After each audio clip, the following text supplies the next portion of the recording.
Ya. Bueno, hola a todos. Hoy día voy a presentar el tema de, como continuando con, con el tema de esquizofrenia, sobre las poblaciones especiales, tanto en embarazadas como en adultos mayores. Igual es un tema como bien extenso, así que voy a tratar de hacerlo rápido como para poder abarcar todos los temas, ¿ya? Entonces, partiendo primero con el embarazo y la lactancia. Bueno, hay que decir que existen como diversas preocupaciones que pueden aparecer en torno a las mujeres que tienen esquizofrenia y que están planificando embarazarse o efectivamente que ya están embarazadas, considerando como el gran impacto del tratamiento de los psicofármacos tanto en las madres como en el feto. Y además que se ha visto en varios estudios que hay como varios outcomes negativos en relación al embarazo y cómo la enfermedad puede impartir la habilidad de estas mujeres en cuidar a sus hijos, ¿ya?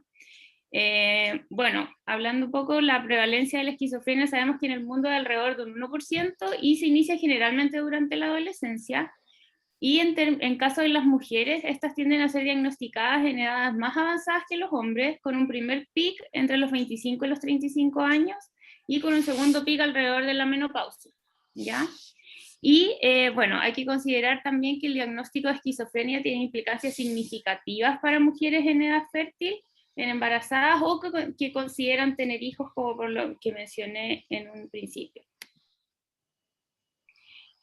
Bueno, en relación a los aspectos epidemiológicos y clínicos, hay que decir que en general hay pocos estudios en relación al embarazo en pacientes con esquizofrenia, pero dentro de estos pocos estudios se vio que el posparto inmediato es el periodo de mayor riesgo y las tasas de embarazo en los pacientes con diagnóstico de esquizofrenia han ido aumentando durante los años. Se vio además que en un estudio de cohorte realizado en Inglaterra sobre la fertilidad entre los años 1992 y 2017 mostró que a pesar de que aumentaron la cantidad de embarazos, las mujeres con enfermedades de salud mental severas se embarazaban menos que las mujeres sin problemas de salud mental. Y esto se vio principalmente como al rol que cumplía la psicoeducación en relación a la planificación familiar en estas mujeres, y además, claro, como que tenían igual de repente menos pareja, no, la verdad no era como su plan número uno, se podría decir, tener hijos. Bueno, en otro estudio de cohorte realizado en Canadá, se reportó que mujeres con esquizofrenia tenían una mayor tendencia a repetir un embarazo dentro de los siguientes 12 meses en comparación a las mujeres sin este diagnóstico. Se vio una diferencia, por ejemplo, entre el 6,3% versus el 3,9%. Tampoco es tan grande la diferencia, pero igual existe, y se vio en general que a pesar de que se intentaba realizar una psicoeducación y todo, generalmente estas pacientes no seguían las indicaciones entregadas como o por los médicos o por el, ¿cómo se llama?, por un equipo multidisciplinario, ¿ya? Bueno, se vio además que las mujeres con diagnóstico de esquizofrenia tienen mayores tasas de abortos inducidos, especialmente en las pacientes más jóvenes, o también en las multíperas y con patologías mentales que son no psicóticas como comorbilidad, y las pacientes que tenían consumo de sustancias. ¿Ya? En relación a esto, la falta de apoyo, como tanto de una pareja o familiar, se consideraba como el principal factor relacionado con la decisión de descontinuar el embarazo, ¿ya? ¿Por qué se decía esto? Porque generalmente estas pacientes tienden a no tener una pareja al final del embarazo en relación a las pacientes sin el diagnóstico de esquizofrenia, y además porque tienden a asistir a menos controles prenatales, ¿ya? Bueno, toda esta información en sí es bien relevante para considerar la importancia de los controles antenatales, y además, no solamente considerando a las mujeres como que plantean o quieren, como que manifiestan la intención de tener hijos, sino ojalá siempre las mujeres de edad fértil se haga como, se discuta temas de salud sexual y planificación familiar en las pacientes de esta edad, ya, como más que nada modo de psicoeducación. Bueno, en sí, y hablando un poco de las implicancias en el tratamiento de las mujeres embarazadas con esquizofrenia, se plantea que hay una variedad de desafíos, y como dije antes, no hay tantos estudios en relación a esto, ¿ya? Mantener el tratamiento es importante, sí, para prevenir las recaídas, pero en general los médicos y psiquiatras son más propensos como a descontinuar el tratamiento antipsicótico oral. Y esto generalmente se veía por los diversos riesgos que podía presentar, como el uso de antipsicóticos o de psicofármacos en general durante el embarazo, porque podrían haber altas tasas de teratogenicidad.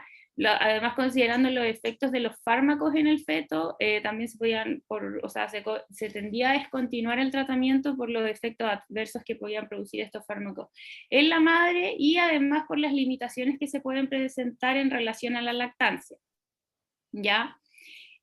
Bueno, varios estudios no apoyan que exista como un significativo aumento del riesgo de malformaciones congénitas asociadas al uso de antipsicóticos durante el embarazo, pero esto más que nada en relación con el uso de haloperidol y olanzapina, porque son los fármacos que han sido como más estudiados. También en una como pequeña cantidad de estudios se mencionaba que recientemente se había publicado que no existía como una clara contraindicación, por ejemplo, del uso de antipsicóticos de depósito, pero igual se decía que esto requería como aún más estudios.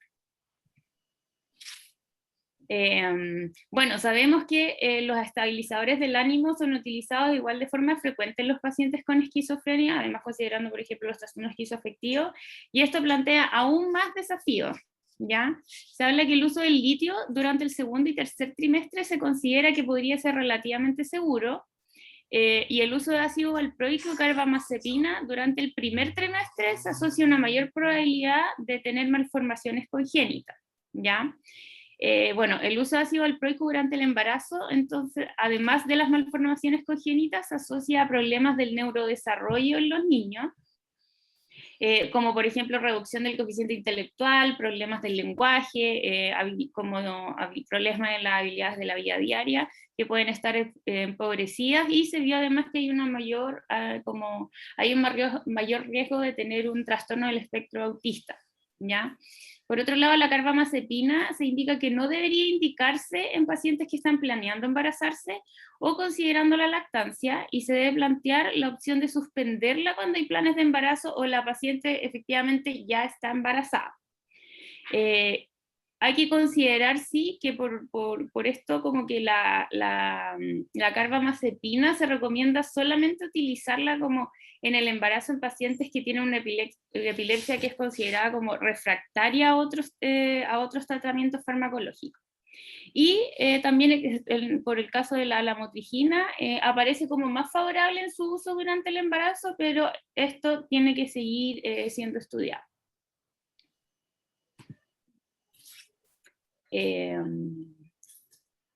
Bueno, a pesar igual de los riesgos y como de la información que había entregado previamente, se considera que el uso de antipsicóticos durante el embarazo igual ha aumentado en las últimas décadas, ¿ya? Lo que sugiere sí que los pacientes y sus médicos siempre están en constante como evaluación de los costos-beneficios de utilizarlo, ¿ya?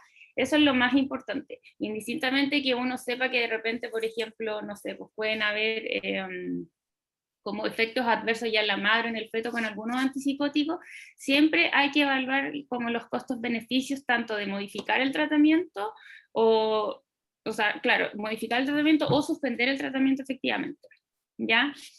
Obviamente tenemos que tener claro que siempre se considera relevante tratar de prevenir las recaídas, ya que generalmente las recaídas en las pacientes embarazadas terminan en una hospitalización, ¿ya? Y esto especialmente durante el primer trimestre, se vio que el porcentaje como de pacientes que podían estar hospitalizados durante el primer trimestre podía llegar hasta el 40%. Y además se vio que en esta cantidad, o sea, en estas pacientes que terminan siendo hospitalizadas como por algún tipo de recaída durante el embarazo, se vio que habían iniciado de forma más tardía los controles prenatales, y además era bien frecuente que existiera un consumo de sustancias comórbidas. Otra consideración que hay que tener en relación al tratamiento de las pacientes embarazadas se relaciona con los cambios fisiológicos que ocurren durante este proceso de embarazo, y, por ejemplo, que puede afectar el volumen de distribución de los fármacos, puede afectar el metabolismo, la unión a proteínas, por lo que todo esto puede requerir igual un ajuste de dosis del tratamiento de mantención. Se vio también que, por ejemplo, en el embarazo puede ocurrir un aumento de la actividad de los citocromos, por ejemplo, 2D6, 12A, 12, 9, 3 a 4, o, por ejemplo, disminución de la actividad de los citocromos 1 a 2.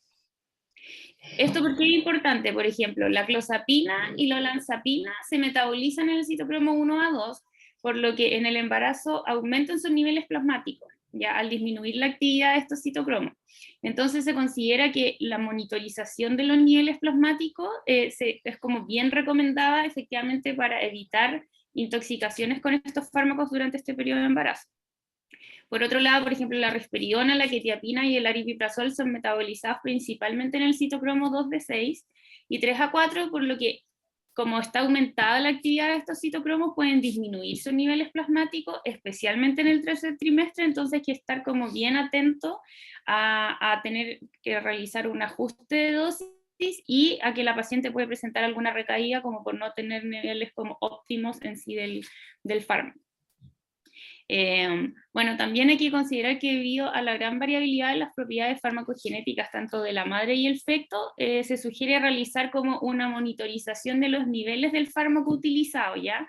Para ir adaptando la dosis a los diferentes estadios del embarazo, además como de los síntomas. En relación a los resultados obstétricos e infantiles en estos pacientes, se considera que las mujeres embarazadas con un diagnóstico de esquizofrenia tienden a tener mayor cantidad de comorbilidades y complicaciones en el embarazo y en el parto, ¿ya? Efectivamente hay que considerar siempre el diagnóstico de diabetes gestacional en las pacientes que tienen el diagnóstico de esquizofrenia, efectivamente por el uso de los antipsicóticos sabemos el alto riesgo cardiovascular que tienen y no es infrecuente que aumente la glicemia en los pacientes que usan algún antipsicótico como de forma prolongada, ¿ya? Se dice que hay un riesgo similar entre los antipsicóticos de primera y segunda generación, se hablaba también que, o sea, como que se realizó un estudio, de hecho creo que fue este año, que encontró que aproximadamente un 20% de las mujeres con el diagnóstico de esquizofrenia o un diagnóstico de trastorno esquizoafectivo o algún como trastorno psicótico relacionado con uso de antipsicóticos desarrollaban una diabetes gestacional, o sea, el 20% igual es un porcentaje alto, entonces por eso se habla que hay que tener siempre en consideración esta comorbilidad. Y en sí también se observó un mayor riesgo de desarrollar una diabetes gestacional con el uso, por ejemplo, de la risperidona, la clozapina, la quetiapina en dosis alta específicamente y la olanzapina.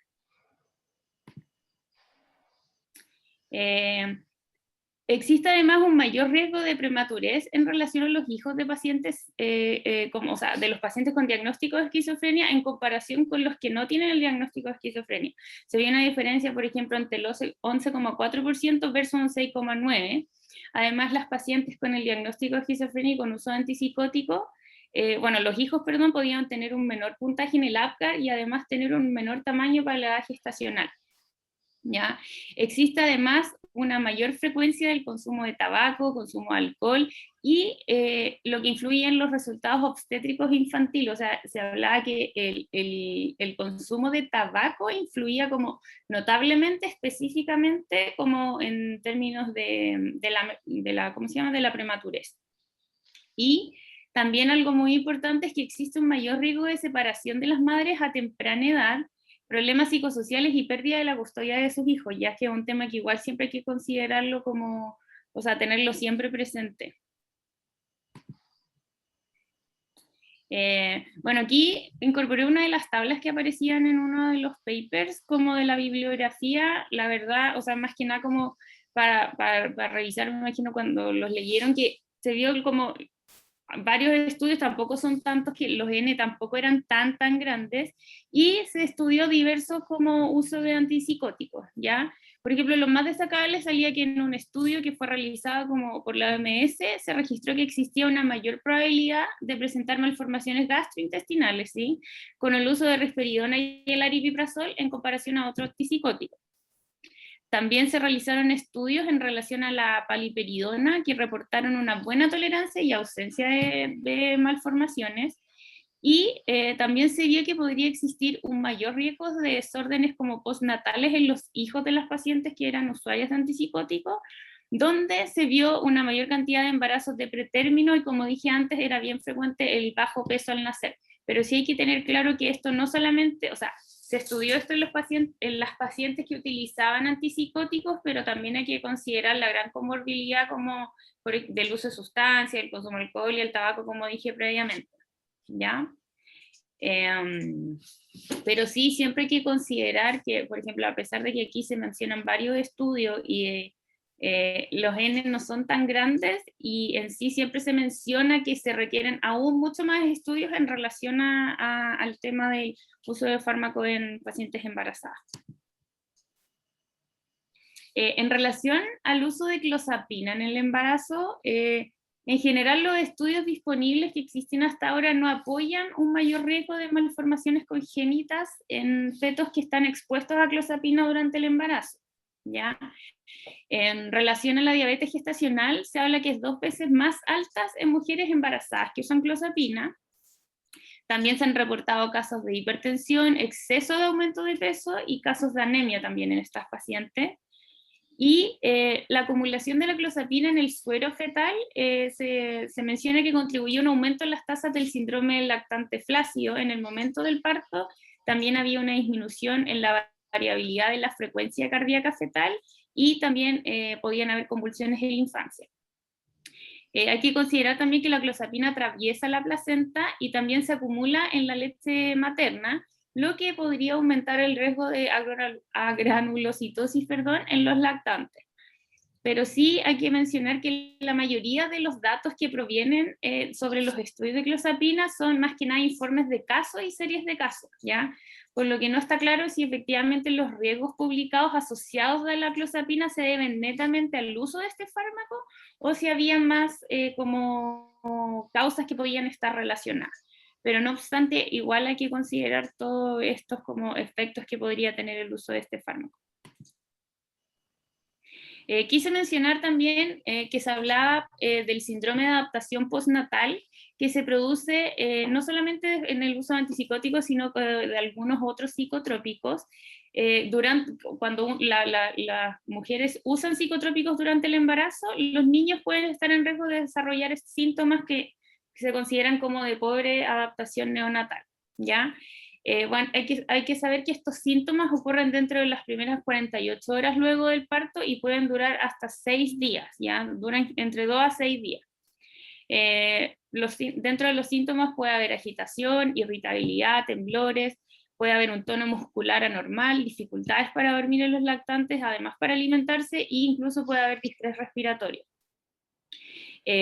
Se considera así que la causa de este síndrome, como que sí son puras teorías, no está tan bien estudiado, pero podría ser como por abstinencia de los fármacos o por efectos secundarios de estos fármacos, ¿ya? Y lo que sí se vio que la exposición como en relación a los antipsicóticos de primera y segunda generación se asocia a tasas de este síndrome que podrían llegar hasta oscilar entre el 15 y el 27%.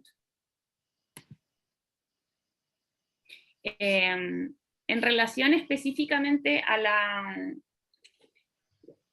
lactancia, hay que considerar que la exposición a través de la lactancia materna en relación a los fármacos difiere considerablemente en comparación a la exposición que se produce en el embarazo, ¿ya? ¿Y esto por qué? Porque se secretan como pequeñas cantidades del fármaco en la leche materna, incluso se habla que podría estar entre el 0 al 2% para la mayoría de los antipsicóticos, y se ha descrito raramente efectos secundarios en relación a los lactantes. En general se considera que se pueden utilizar y que es seguro utilizar durante la lactancia la olanzapina específicamente, por eso la puse ahí en negrita, la quetiapina y el aripiprazol. En general no se recomienda utilizar ciprasidona y paliperidona debido principalmente a la falta de datos y estudios que hay en relación a este tema. Pero por otro lado, la risperidona y la clozapina no se recomiendan en el uso durante la lactancia, principalmente por el perfil de efectos secundarios, ¿ya? Obviamente, como dije antes, siempre hay como, o sea, sobre todo, por ejemplo, en el caso de la clozapina, generalmente son como reportes de caso, entonces igual obviamente hay que ver siempre los costos-beneficios y todo, pero en general como que quise mencionar aquí lo que se recomienda, como hay más recomendaciones al respecto, ¿ya? Y en general no se recomienda el uso de antipsicóticos como de primera generación debido más que nada a la falta de estudio. Entonces, a modo como ya de resumen en relación al diagnóstico de esquizofrenia en embarazada, hay como algunas recomendaciones que podemos hacer en general como para manejar a estas pacientes.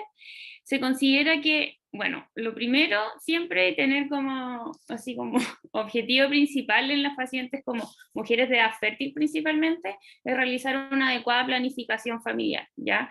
Además, siempre realizar psicoeducaciones, ojalá como constantemente en las pacientes que uno pesquisa que están en edad fértil o que tienen pareja, y también obviamente siempre considerar, aunque no tengan pareja y todo, quizás promover el uso de algún método anticonceptivo, en general como psicoeducar, ¿ya? Se considera además que el manejo del embarazo y la lactancia en mujeres con esquizofrenia debe ser realizado por un equipo multidisciplinario, y eso es súper importante. Este equipo ojalá incluya psiquiatra, el ginecólogo, un pediatra, matrona, y obviamente dentro del mismo equipo considerar siempre a la familia, ¿ya? O sea, a la familia tanto ya puede ser solo la pareja o la familia en general, porque como que hay que considerar que las decisiones finalmente tienen que ser de todo y no solamente de una persona, ¿ya? También es necesario mejorar factores potencialmente dañinos que pueden, para el feto, por ejemplo, el abuso de sustancia, el tabaquismo, tratar de disminuir o efectivamente suspender durante el embarazo. También se considera que es importante prescribir ácido fólico en general 5 miligramos antes de la concepción y después, o sea, y durante todo el embarazo. Además, siempre informar a los pacientes y parejas sobre los riesgos y beneficios de un tratamiento antipsicótico, ya sea en el embarazo y la lactancia, ¿ya? Eso es como lo más importante finalmente, siempre hacer como tomar las decisiones y todo en conjunto con las pacientes y ver, como dije antes, los costos-beneficios de utilizar tal medicamento en tal dosis o como el uso de otros medicamentos. Y en relación a eso también se considera que hay que, ojalá, evitar la polifarmacia, ¿ya? Y también como una recomendación dentro de lo posible que el parto debe ocurrir en un centro especializado, en el sentido de que, por ejemplo, como se puede producir este síndrome como de adaptación postnatal, ojalá que el lugar donde la mujer tenga a su hijo como pueden existir pediatras o alguna UCI pediátrica o algún manejo un poco ya más especializado.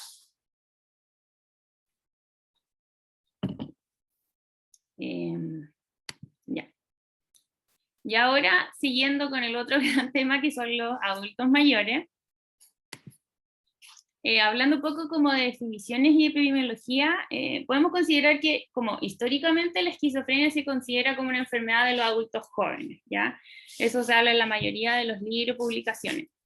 Pero sin embargo, aproximadamente el 23% de los pacientes con esquizofrenia, el diagnóstico fue realizado después de los 40 años, ¿ya? Y con un 3% siendo después de los 60 años.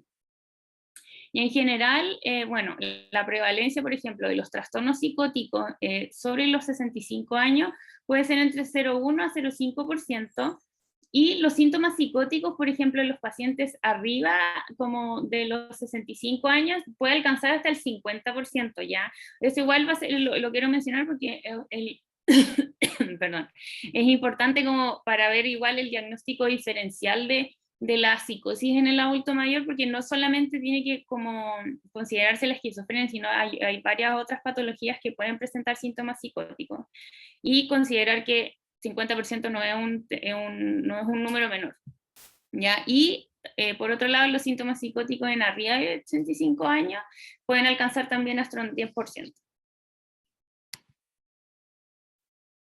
Un poco acerca como de las definiciones, podemos hablar como de dos grandes grupos, ¿ya? El EOS, que significa como Early Onset Esquizofrenia, que considera alrededor que es del 64% de los pacientes con el diagnóstico de esquizofrenia. En sí es como la esquizofrenia porque acá no solamente estamos hablando como de esquizofrenia diagnosticada en adultos mayores, sino de la esquizofrenia que fue diagnosticada como en adultos jóvenes, pero que ya están en la etapa de adulto mayor, ¿ya? Entonces, Se habla que en este grupo de los EOS, Early Onset Schizophrenia, una minoría de los pacientes como experimentaban remisión de los síntomas como positivos y negativos, ¿ya? En general, en el curso de la enfermedad, en la mayoría de los pacientes, como no hay mucha variación en el curso de la enfermedad, pero se considera que podría haber una mejoría en relación a los síntomas positivos generalmente, ¿ya? Estos tendían a disminuir, pero se mantenían los síntomas negativos. Por ejemplo, en pacientes que están institucionalizados, se ha visto específicamente en pacientes que son mayores, tenían menos síntomas positivos, pero mayor nivel como de los síntomas negativos. En relación a esto, igual, claro, como que se considera que al tener menos síntomas positivos, en general se habla de una menor gravedad en los síntomas, pero sí siempre tenemos que tener como en consideración que existen factores que se pueden asociar a un mal pronóstico de estos pacientes, ¿ya? Obviamente la cronicidad, la cantidad de descompensaciones que pueden haber en alrededor de, o sea, como en el curso de la vida, que hay un inicio insidioso de la patología, también que hayan como déficits psicosociales y funcionales premórbidos al diagnóstico de la esquizofrenia. También considerar siempre, si es que como para pensar en un mal pronóstico, que hayan síntomas negativos que sean predominantes. También el antecedente, por ejemplo, como de déficit cognitivos, ya sea a nivel del aprendizaje, como la flexibilidad cognitiva. Y además, obviamente, que consideramos que es un factor de mal pronóstico, y no solamente como para esta patología, sino para varias, es el bajo nivel educacional. ¿Ya? Por otro lado, tenemos el otro grande grupo que son los late life esquizofrenia, que esto lo podemos dividir en dos, ¿ya? Que vendrían siendo los late onset esquizofrenia like psicosis, que es en general donde la esquizofrenia se diagnostica entre los 40 y 60 años, y las very late onset esquizofrenia, que son las que se diagnostican después de los 60 años, ¿ya? Tenemos que considerar que este grupo que engloba estos dos como, o sea, como los late life de esquizofrenia, que engloba estos dos grupos mencionados previamente, como que rondan alrededor del 20 al 25% de la cantidad de los pacientes, ¿ya?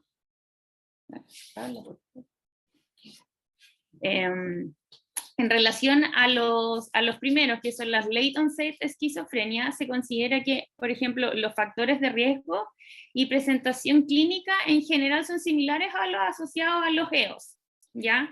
Acuérdense que los EOS eran los que fueron diagnosticados como en la juventud, se podría decir, y ya están en la etapa más adulta. En cambio, estos son los que están entre los 40 y 60 años.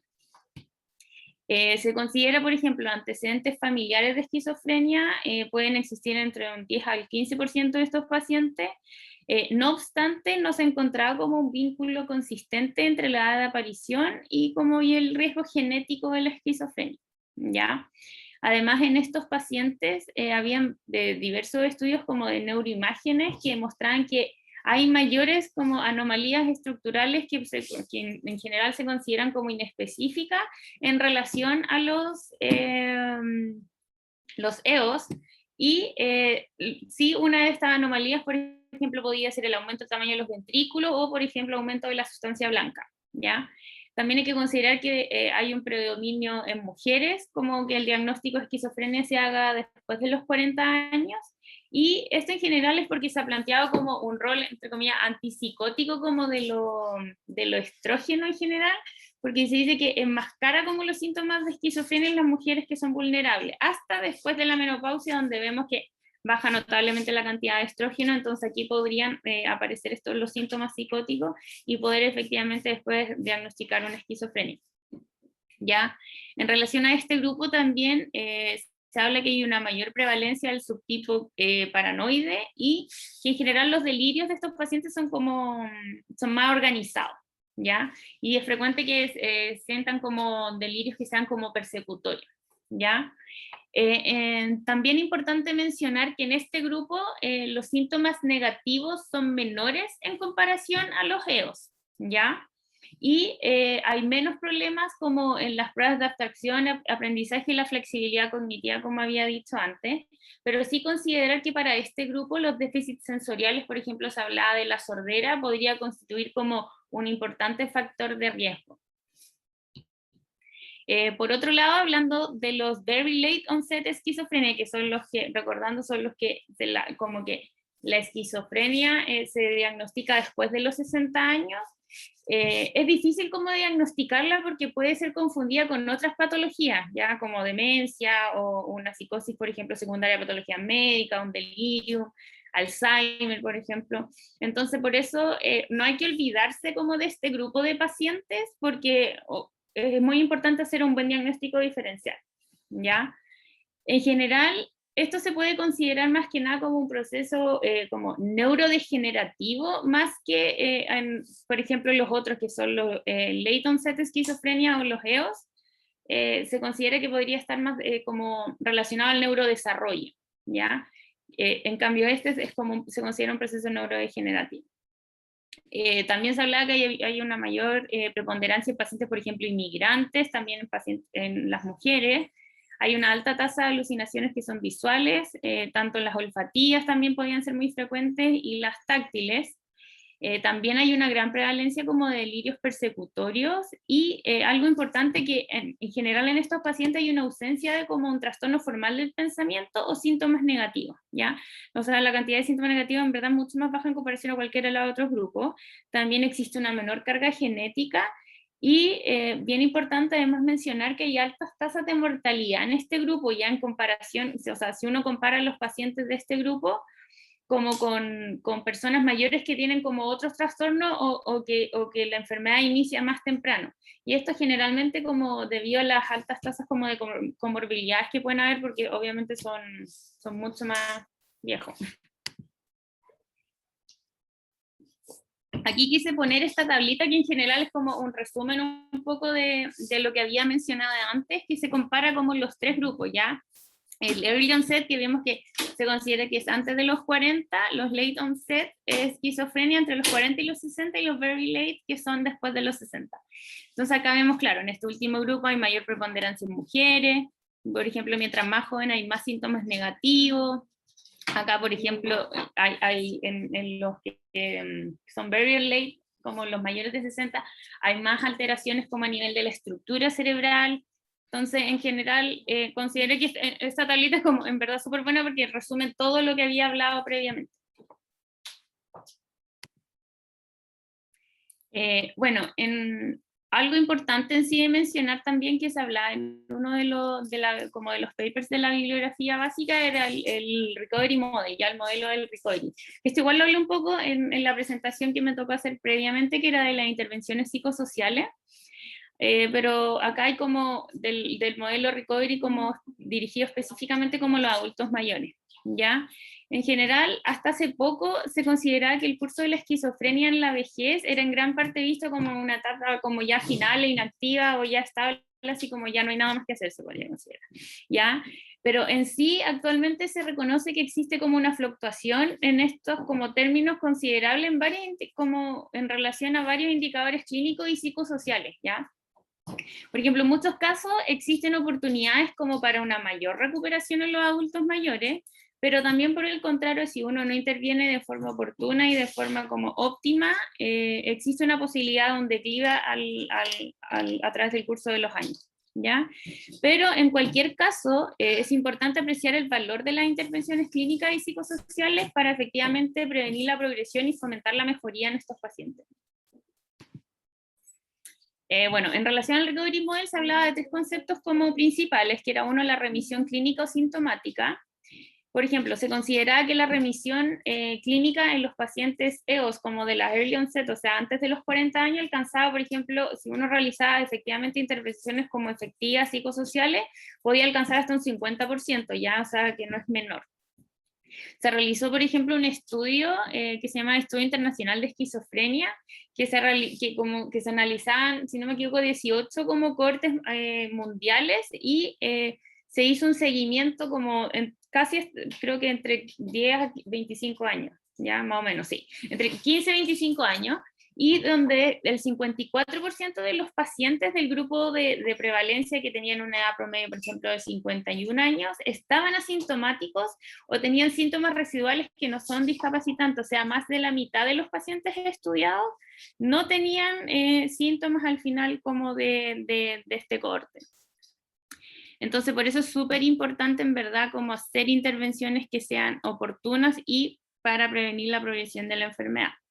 También otro concepto importante que es parte del modelo del recovery es la integración a la comunidad, que principalmente corresponde como al componente como más importante de este modelo, que ocurre junto además de la remisión clínica y va a precedir como a un envejecimiento exitoso, que uno lo podría llamar, ¿ya?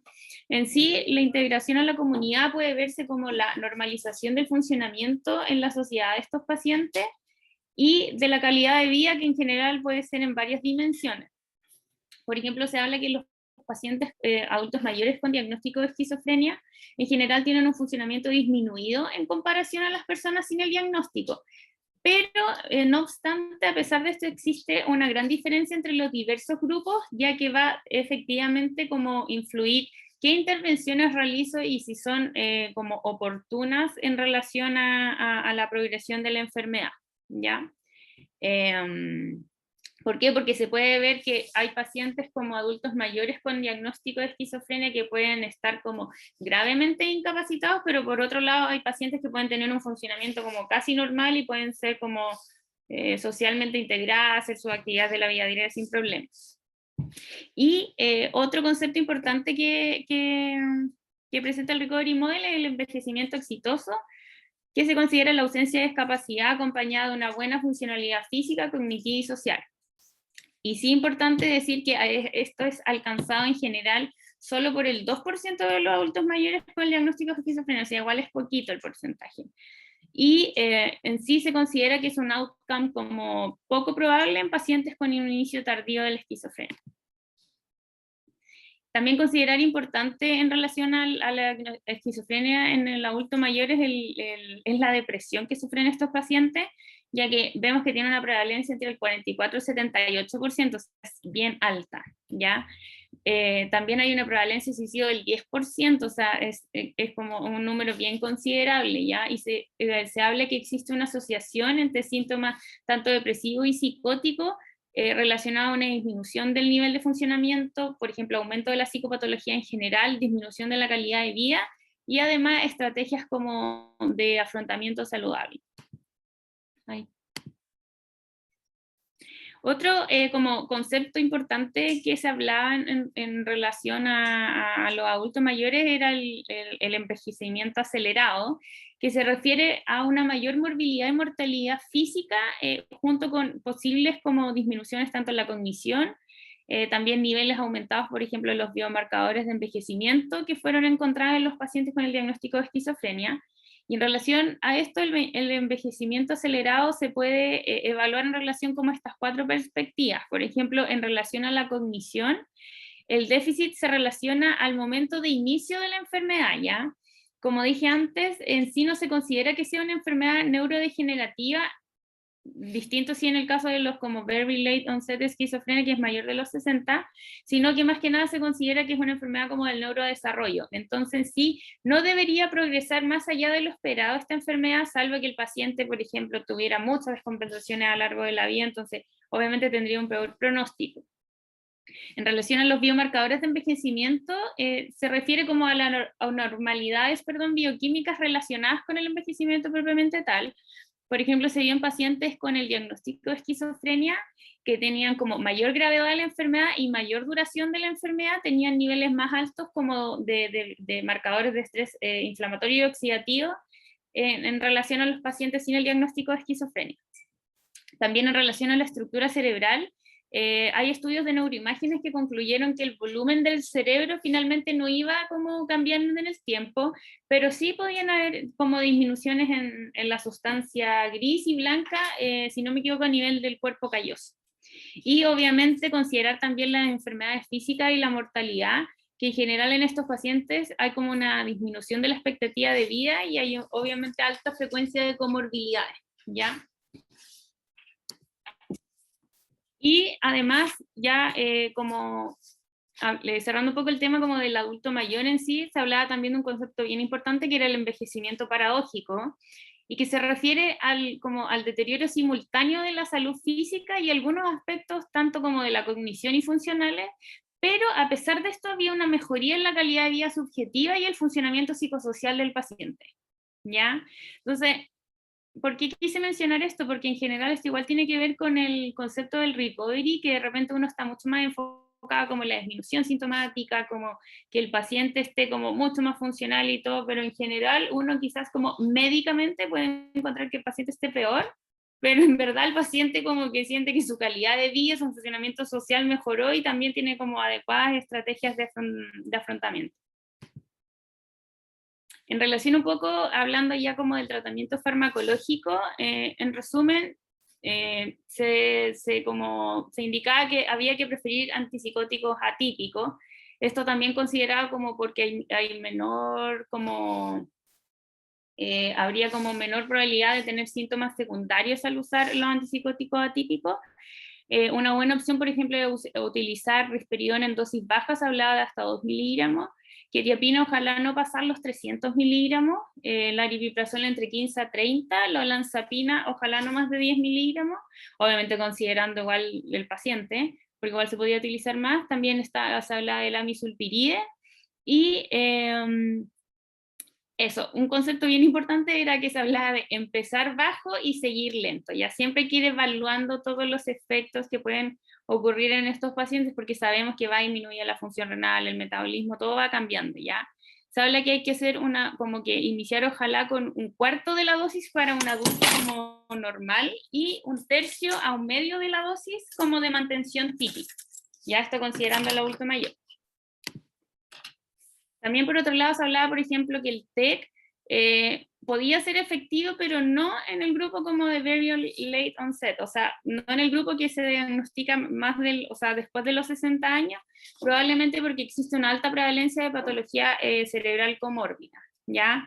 En relación a la como estimulación cerebral, ¿cómo se llama? Deep brain como estimulación como cerebral profunda y el TMS en general no ha sido estudiado en esta población, y también se hablaba que era parte importante como del tratamiento en el entrenamiento de habilidades en general, como coping strategies.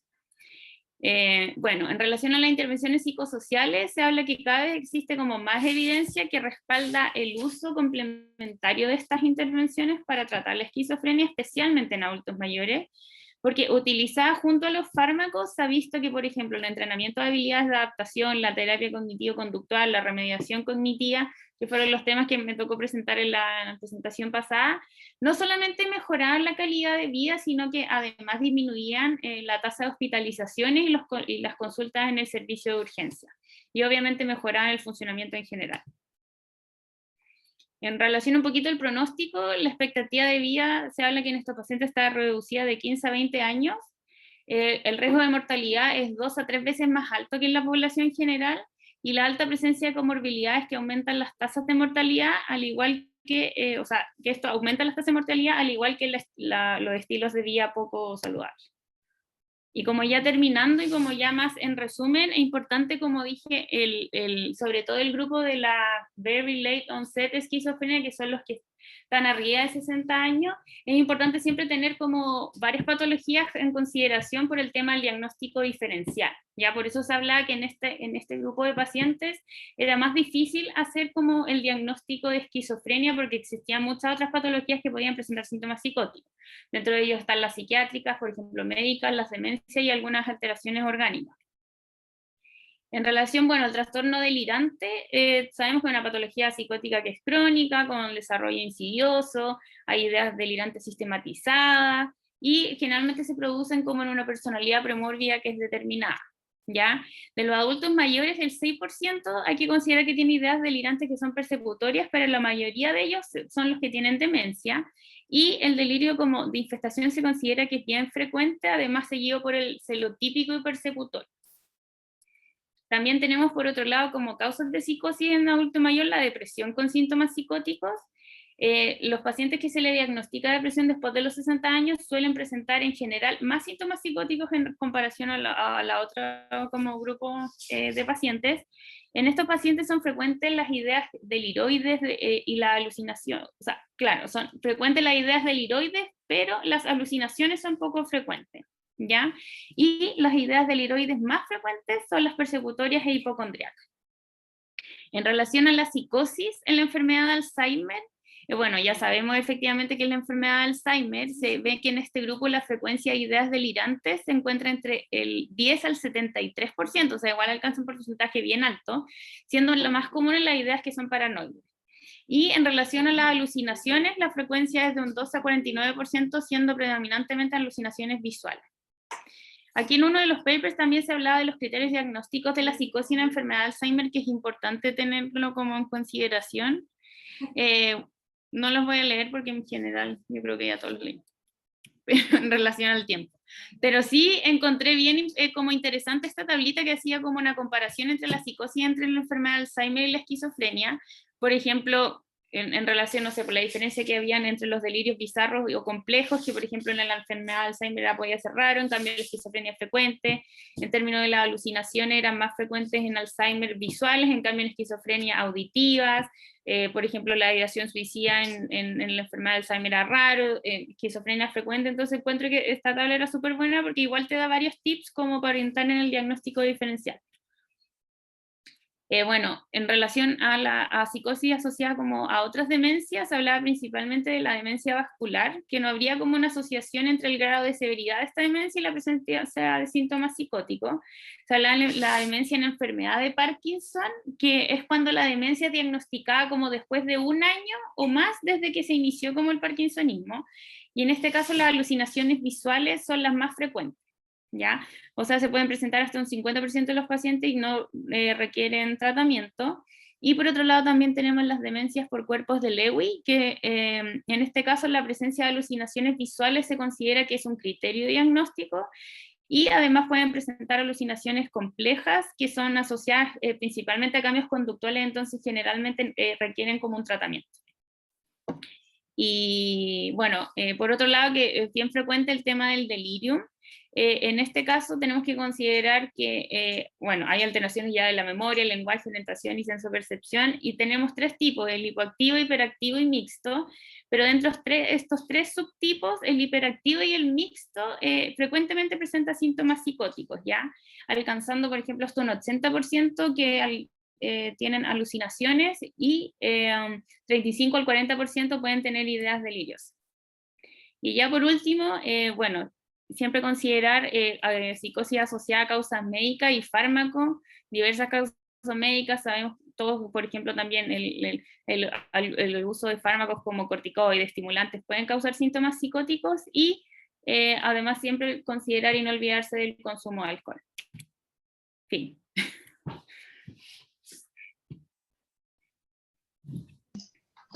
Oye, ¡qué tremenda! Muy buena presentación, Nati. De verdad te felicitamos. Excelente. Ay, gracias. De hecho, lo estábamos comentando con la Dani, que una muy buena presentación, bastante completa. En general, bueno, lamentablemente es un tema como extenso como para un solo seminario. El año pasado eran separados, pero como en honor a las poblaciones especiales y obviamente a la extensión global, intentamos este año hacerlo juntos, ¿ya? Y a pesar de eso, la verdad es que sin demorarte más allá de lo que corresponde, lograste meter los dos temas bastante bien. Así que te felicito por eso. Nos gustó muchísimo, particularmente que pudieses incluir lo aprendido en el PCC. Así que, porque efectivamente esa es justamente algo bastante frecuente que se olvide, ¿ya? Bueno, ¿cómo estás muriendo a tu familia, Alejandro? Ya, ¿puedes pedir que por favor se silencien? Ay. Que están hablando atrás tuyo, para que por favor no hablen, ¿ya? Bueno, Y es habitual que como que en patologías como la esquizofrenia sea bastante frecuente que se olvide esa parte. Y eso es importante que, no, que lo tengan claro de que la esquizofrenia no solo se maneja con fármacos. ¿Sí? Diste hartos tips súper buenos, sobre todo en tema pensando como agarrándonos lo último de como esquizofrenia en edad tardía, que es como el tema de las titulaciones de los psicofármacos. Lamentablemente, quizá ustedes están acostumbrados a, por el sesgo que tenemos de selección de pacientes en las unidades de corta estadía, que acá son pacientes muy graves, entonces finalmente nos toca ver que finalmente adultos mayores igual terminan recibiendo dosis altas de antipsicóticos. María Santos. Claro, como María, como otras más, que terminan recibiendo dosis altas de psicofármacos, pero quiero que no se queden con la idea que eso es lo habitual, ¿ya? Sino que habitualmente responden a dosis bastante menores, ¿ya? Y eso de iniciar bajo y seguir lento es particularmente importante en adulto mayor, ¿ya? Quizá hacer un pequeño como alcance para que no se vayan a confundir. El concepto de Early Onset Schizophrenia, que se habló el día de hoy, es en contexto de una persona adulta, ¿ya? En el fondo, en el contexto de la comparación con el Late Life Schizophrenia, ¿sí? Que en el fondo, claro, es como en los menores de 40. Sin embargo, el concepto global del Early Onset Schizophrenia está pensado como en menores de 18, ¿ya? Y el Very Early Onset Schizophrenia habitualmente es menores de 15, ¿ya? Eso se ha ido modificando un poco en el tiempo, pero a grosso modo como que ese es el concepto como original. Lo que pasa es que acá la aplicación en la bibliografía que les mandamos es comparativamente, hablando puntualmente de las pacientes adultos, ¿sí? Para que no se vayan a confundir. Así que eso con respecto al tema de adulto, es muy importante esa como gradiente entre como mientras más tardío, más pensar en lo orgánico, ¿ya? Sin embargo, como tú bien dijiste, hay casos que efectivamente son psiquiátricos también, o sea, como que no es necesariamente excluyente, ¿sí? Con respecto al tema de embarazo, también muy buena revisión. La verdad es que, bueno, no sé si se fijaron lo antigua que era la bibliografía que les dimos para estudiar ese tema. Pero la verdad es que, claro, eso ha sido un tema que se ha ido como actualizando cada vez más, han salido cada vez más trabajos relacionados a la seguridad de antipsicóticos en embarazo.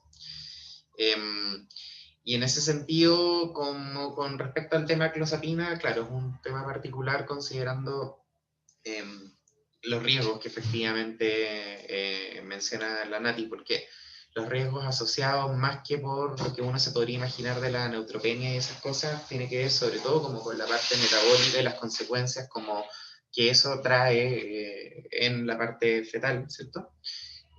Más las otras alteraciones que mencionó la Nati, ¿ya? Sin embargo, como que es un poco lo que quisimos rescatar en el mini test, que es importante que la toma de decisiones caso a caso, ¿ya? Y tomando siempre un riesgo balance-beneficio entre lo que es como la patología mental de la paciente, que se descompense en un periodo tan delicado como el embarazo, con las consecuentes influencias de lo que es como una patología que per se es proinflamatoria, versus, y bueno, y obviamente las influencias en apego y todo eso, versus la clozapina. Y en ese sentido hay pacientes que son suficientemente graves que uno dice, ¿sabes qué? Sacarle o modificar clozapina en embarazo probablemente es más un error que un beneficio, ¿ya? Hay otras pacientes que tal vez no están así, etcétera. Hay que evaluarlo caso a caso. Ya, pero para que no se queden con el concepto de paciente se embarazó, sinónimo de sacar clozapina sí o sí. Eso se evalúa caso a caso, ¿ya? Y lo otro, bueno, tal vez uno pensaría, paciente embarazada, tal vez no es el mejor momento para partir clozapina, que quizá eso pudiese ser como más discutible. pero insisto, el caso a caso, una buena psicoeducación, riesgos, beneficios y todo es algo que se debe tomar en consideración, incluyendo también a la paciente en caso que esté en condiciones de entender bien esa parte, ¿ya? Pero siempre idealmente incluir a la paciente en esto. Con respecto a la parte de, quería hacer un pequeño comentario respecto a la parte de los trastornos esquizoafectivos, que si bien es cierto, no era objetivo del seminario, sin embargo la Nati lo mencionó igual de paso, sobre todo el uso de los estabilizadores. Quisiera hacer un pequeño alcance con el tema de la lamotrigina, ¿ya? Si bien es cierto, la lamotrigina tal vez no es como el estabilizador que uno tendería a usar en un trastorno esquizoafectivo, obviamente, insisto, hay pacientes y pacientes, pero quisiera mencionar un detalle sobre la lamotrigina y el efecto antidepresivo en sí mismo, ¿ya? Sobre todo en bipolaridad y, bueno, esto no está estudiado en esquizoafectivo, pero es como, aprovechando de hablar del caso, no se sabe radicalmente por qué, pero a ver, hubo un estudio del Lancet que salió en el 2016 en donde se estudió el efecto antidepresivo de la lamotrigina y por chiripazo, que estaban estudiando el efecto del ácido fólico como potenciación, se dieron cuenta de que cuando se daba de forma concomitante la lamotrigina y ácido fólico, el efecto como influencia de antidepresivo de la lamotrigina disminuía notablemente. Así, en el fondo, las reducciones del efecto es importante. Y en ese sentido, como que rápidamente se adelantaron a decir que idealmente si un paciente toma lamotrigina, ácido fólico, idealmente no elegir la lamotrigina como alternativa por este motivo, ¿ya? Quizás eso es una conclusión adelantada, ¿ya? Porque en el fondo el motivo por el cual, o sea, no está suficientemente claro el por qué, la teoría más como expandida o probablemente que se barajó bastante después de eso, es que la lamotrigina en cierta medida tendría un efecto inhibidor de la dihidroreductasa, que es la enzima que pasa del dihidrofolato al tetrahidrofolato, ¿ya?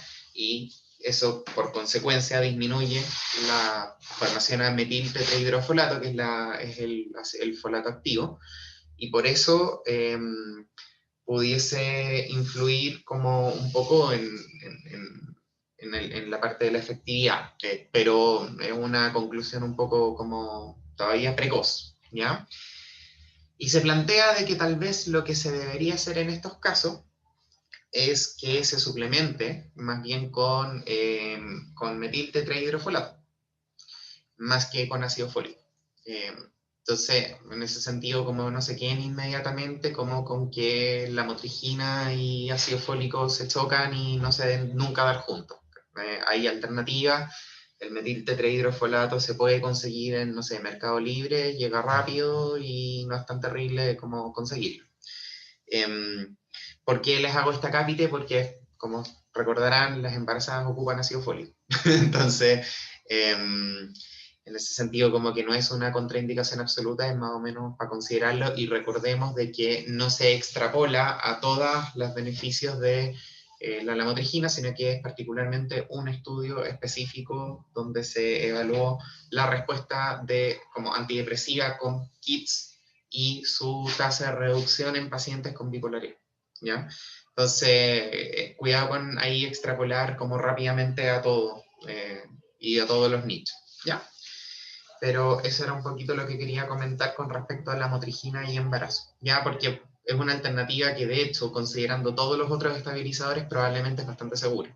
Entonces, eso como para hacer el comentario.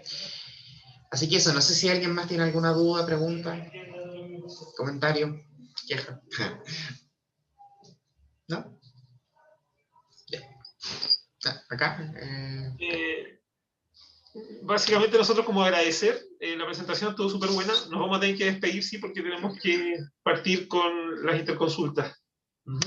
Sí, nosotros también probablemente nos vamos al tiro porque tenemos ingreso, pero así que nada, pues, si no hay preguntas, agradecer, Nati, muy buena presentación. Así que este fue el último seminario del ciclo esquizofrenia. Después vamos a seguir con otras psicosis no afectivas, trastorno delirante y parafrenia, ¿ya? Así que nos estamos viendo la próxima semana. Los papers estarán subidos probablemente o sea, ya están subidos, pero van a ser seleccionados entre hoy y mañana para el siguiente semestre. Ya. Que estén muy bien, cuídense. Chao, chao. Gracias.